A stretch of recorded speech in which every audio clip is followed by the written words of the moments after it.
Ultrasound क्यों कराते हैं आखिर? आए दिन जब भी आप डॉक्टर के पास जाते हैं किसी भी दिक्कत से, तो सबसे पहले आपका अल्ट्रासाउंड एब्डोमेन लिख दिया जाता है। क्यों? एब्डोमेन एक ऐसा हमारा बॉडी का पार्ट है जिसमें हमारे सारे ऑर्गन्स होते हैं, liver, gall bladder, pancreas, kidney, जैसे हम कह सकते हैं जिन्हें वाइटल ऑर्गन्स, जो कि बहुत ही इंपॉर्टेंट होते हैं लाइफ के लिए। पेट में दर्द या बॉडी में कहीं पे भी दिक्कत होती है तो उसका कोई ना कोई रिफ्लेक्शन एब्डोमेन पे भी होता है, जो कि आपको अल्ट्रासाउंड में दिख सकता है।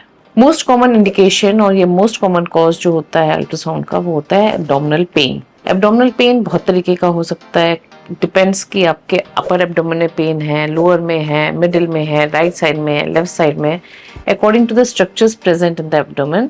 एक बार क्लिनिकल डायग्नोसिस बनने के बाद उसको पेशेंट को अल्ट्रासाउंड के लिए भेजा जाता है। अल्ट्रासाउंड में हम लिवर को देख सकते हैं, जिसमें लिवर का ना सिर्फ हम उसकी फंक्शनैलिटी की दिखने में लिवर कैसा है, क्या उसमें कोई अल्कोहल की वजह से कोई डैमेजेस हुए हैं या हेपेटाइटिस की वजह से कोई डैमेज हुए हैं, क्या उसको जॉन्डिस है, क्या उसको डेंगू है, ये सारी चीजें हमको लिवर में दिख सकती हैं। इसके अलावा फिर हम गॉल ब्लैडर की तरफ जाते हैं। गॉल ब्लैडर का मोस्ट कॉमन जो आपको पता होगा वो है गॉल ब्लैडर कैलकुलस, यानी पित्त की थैली में पथरी।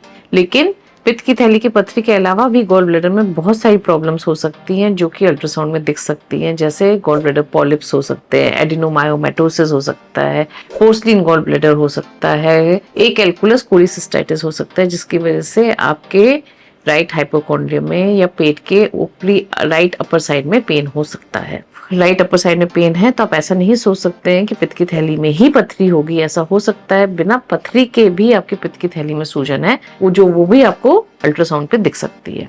इसके अलावा अगर आपकी पित्त की थैली में से जो एक ट्यूब निकलती है जिसको बोलते हैं सीबीडी में कोई पत्थर है, कोई स्लज है, वो भी आपको अल्ट्रासाउंड में पता चल सकता है।